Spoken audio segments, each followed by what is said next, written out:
ये आकाशवाणी लखनऊ है। इलाकाई खबरें दीबा हाशमी से।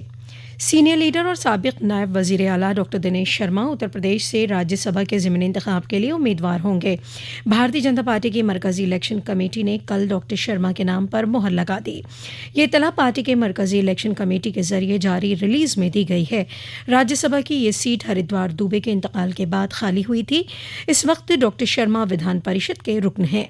ज़िमनी इंतखाब के लिए नोटिफिकेशन जारी हो चुका है। 5 सितंबर को पर्चे नामजदगी दाखिल किया जाएगा और 15 सितंबर को इलेक्शन होगा। पार्लियामेंट का खुसूसी सेशन इस महीने की 18 तारीख से शुरू होगा। 22 सितंबर तक चलने वाले इस सेशन के दौरान 5 मीटिंगें होंगी। पार्लियामानी अमूर के वजीर प्रहलाद जोशी ने सोशल मीडिया के जरिए कहा कि अमृतकाल के मौके पर हुकूमत पार्लियामेंट में गौर-व-खौस और बहस कराना चाहती है। हापुड़ में वकला पर लाठीचार्ज की मुखालिफत में वकला आज रियासत गिर हड़ताल पर हैं। उत्तर प्रदेश बार काउंसिल ने इस मामले में मीटिंग कर आज दुशंबे को भी हड़ताल जारी रखने का फैसला किया और रियासत के सभी वकला तंजीमों से अपील की कि अदलिया के काम से बाज रहते हुए अपने अपने अजला में पुरअमन तरीके से मुजाहरा करें। बार काउंसिल ने वज़ीर आला को ख़त लिखकर 48 घंटे के अंदर मुलाकात का वक्त दिए जाने का मुतालिबा किया है। साथ ही हापुड़ के एसपी के तबादले और वकला पर लाठी चार्ज करने के मुलजिम पुलिस एहलकारों पर मुकदमा दर्ज किए जाने का मुतालिबा किया है। शुमाल रेलवे ने दिल्ली में 9 और 10 सितंबर को होने वाली G20 चोटी कॉन्फ्रेंस के मद्देनज़र 40 ट्रेनों को कैंसिल कर दिया है। इसके अलावा 64 ट्रेनों के रास्ते भी तब्दील किए गए हैं। शुमाली रेलवे ने बताया कि इजलास के मद्देनज़र हिफाजत और दीगर ज़रूरी इंतजामात के सिलसिले में ये फैसला किया गया है। रेलवे ने मुसाफिरों से गुजारिश की है कि वो इसे मद्देनज़र रखते हुए अपने सफ़र का इरादा करें। रेलवे के मुताबिक 8 से 11 सितंबर तक नई दिल्ली आने वाली या नई दिल्ली से चलने वाली ट्रेनों का स्टॉपेज गाजियाबाद या हज़रत निज़ामुद्दीन रेलवे स्टेशन होगा।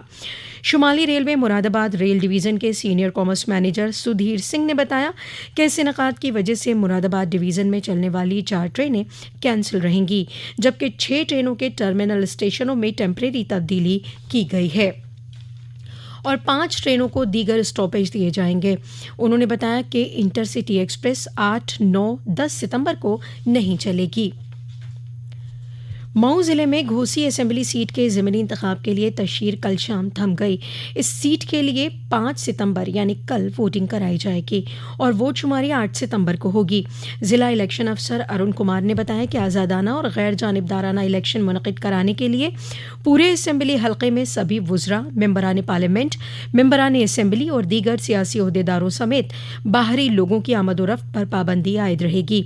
उन्होंने कहा कि यह यकीनी किया जा रहा है कि ऐसे ओहदेदारों को तशहीर की मुद्दत ख़त्म होने के फ़ौरन बाद असेंबली हल्का छोड़ देना चाहिए। इलेक्शन अफसर ने बताया कि हिफाजत के पुख्ता बंदोबस्त किए गए हैं। गुज़िश्ता इलेक्शन में इस सीट से दारा सिंह चौहान समाजवादी पार्टी के टिकट पर मुंतखब हुए थे। इस बार वो भारतीय जनता पार्टी उम्मीदवार के तौर पर इंतखाबी मैदान में हैं। इस ज़िमनी इंतखाब में 10 उम्मीदवार मैदान में हैं, लेकिन मुकाबला भारतीय जनता पार्टी और समाजवादी पार्टी के बीच माना जा रहा है। कांग्रेस, आरएलडी और कम्युनिस्ट पार्टी माले ने समाजवादी पार्टी के उम्मीदवार सुधाकर सिंह को अपनी हिमायत दे दी है, जबकि बहुजन समाज पार्टी ने इस मर्तबा इस सीट से कोई उम्मीदवार नहीं उतारा है। बाराबंकी के थाना फतेहपुर में 3 मंजिला इमारत मुनहदिम होने से मलबे में दबकर 2 अफराद की मौत हो गई। 10 अफराद को मलबे से बाहर निकालकर लखनऊ के ट्रामा सेंटर में दाखिल करा दिया गया है, जहां जख्मियों की हालत नाजुक बनी हुई है।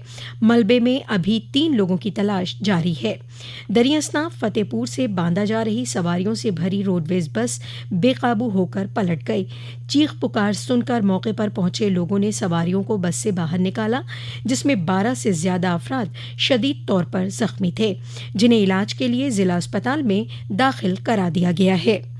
इसी के साथ आकाशवाणी लखनऊ से इलाकाई खबरों का ये बुलेटिन खत्म हुआ।